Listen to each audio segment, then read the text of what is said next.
नमस्कार दोस्तों, मैं हूं प्रशांत कुमार तिवारी।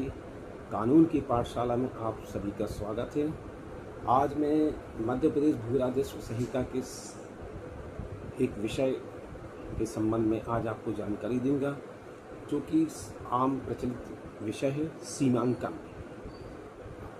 हम अपनी भूमि का सीमांकन कैसे करा सकते हैं, उसकी क्या प्रोसेस है, क्या क्या दस्तावेज लगते हैं, इस सभी चीज़ों की जानकारी मैं एक शॉर्ट वीडियो के माध्यम से आप सभी के समक्ष रखूँगा। तो सबसे पहले तो मैं ये बता देता हूँ कि सीमांकन आवश्यक क्यों है। जब किसी भूमि का हम परचेज करते हैं या हमारी पैतृक भूमि है, कुछ भी है, अगर उसमें नाप तोल के संबंध में कोई वाद विवाद रहता है कि भाई कोई पड़ोसी किसान बोलता है कि ये हमारी भूमि इतना है इतना है, जब कोई विवादित हो जाता है या फिर एक नॉर्मल प्रक्रिया में भी कि अगर हम चाहते हैं कि अपनी भूमि का एक सीमांकन करा लिया जाए जिससे उसको सुरक्षित किया जा सके, तो इस संबंध में हम सीमांकन करते हैं।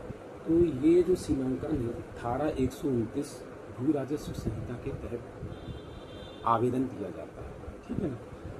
अब जो आवेदन दिया जाता है तो उस आवेदन के साथ में कुछ महत्वपूर्ण दस्तावेज भी संलग्न करना पड़ता है, जिसमें सबसे पहले किस्तबंदी होती है या खतौनी और नक्शा उसमें सर्टिफाइड नक्शा लगेगा, सत्य प्रतिलिपि जिसको हम बोलते हैं, और एक शुल्क रहता है, नॉमिनल शुल्क रहता है, वो अलग अलग जगह के हिसाब से शुल्क लिया जाता है, ठीक है ना।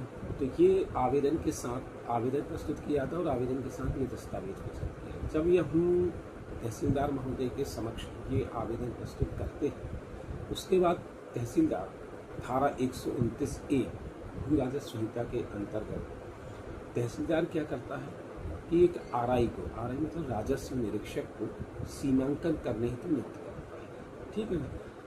ठीक, जब सीमांकन करने हेतु आरआई की नियुक्ति हो जाती है तो जो उसके बाद जिस भूमि का सीमांकन करना होता है उससे लगे हुए जितने भी किसान हैं, कृषक हैं, खातेदार हैं, भूमि जिनके नाम पे है, उससे लगी हुई जितनी भी भूमि है, जिस भूमि का हम सीमांकन करते हैं उससे लगी हुई सारी भूमि के जो भी कृषक हैं, खातेदार हैं, उनको सूचना पत्र देना अनिवार्य होता है ना। उसमें सूचना पत्र में ये होता है कि भाई फलानी भूमि का सीमांकन इस दिनांक को नियत किया गया है, आप उसमें उपस्थित होंगे। तो उसमें डेट और दिनांक समय निर्धारित की जाती है, और ये सूचना पत्र जब प्रेषित किया जाता है तो ये उपस्थित होने के लिए किया जाता है, जो भी कृषक रहते हैं, जो खातेदार हैं, ठीक है ना।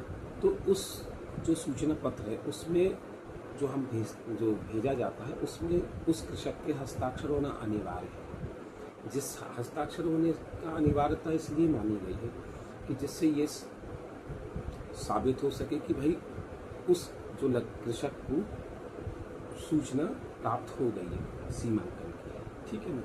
अगर मान लो कई बार क्या होता है कि जब हम सूचना पत्र वहाँ से जाता है, किसान या खातेदार जिसके नाम पे भूमि है वो नहीं है, तो उस दशा में हम उसके किसी घर वाले परिवार वाले के हस्ताक्षर ले सकते हैं, ठीक है ना, वो भी मान्य है, ठीक है। तो ये एक बहुत महत्वपूर्ण प्रक्रिया है कि जो कृषक हैं, आजू बाजू के जो कृषक हैं, उनको सूचना पत्र प्रेषित करना अनिवार्य है और उनको तामीली अनिवार्य है, ठीक है। अब इसी तरह हम जब आगे बढ़ते हैं तो जब राजस्व निरीक्षक सीमांकन करता है और उसके बाद उसका पंचनामा, प्रतिवेदन और उसकी सारी एक रिपोर्ट बनाकर तहसीलदार के समक्ष प्रस्तुत करता है, ठीक है ना। तो जब प्रस्तुत करने के उपरांत तहसीलदार द्वारा जितने भी खातेदार हैं, मतलब सीमांकन जिस भूमि का हुआ है उससे लगे हुए सारे खातेदारों को, है ना, उनको हितवत पक्षकार मानते हुए उनको सुनवाई का अवसर प्रदान करता है कि भाई अगर आपको अभी भी कोई आपत्ति है इस सीमांकन में या कोई अगर आपत्ति है आप अपना पक्ष रख सकते हैं। तो इस तरह जब तहसीलदार के समक्ष अगर कोई बिना किसी आपत्ति के अगर सारी प्रक्रिया हो जाती है तो वो सीमांकन का आदेश कर देता है। और इसी तरह हम ये समझ सकते हैं कि जो हमारी प्रक्रिया है सीमांकन की वो पूर्ण हो जाती है। और ये वीडियो आपको कैसा लगा? अगर अच्छा लगे ये वीडियो आप इसको सब्सक्राइब करें, लाइक करें। इसी तरह आगे अन्य विषयों को लेते हुए मैं आपके समक्ष फिर उपस्थित होऊंगा। तब तक के लिए जय हिंद, जय भारत।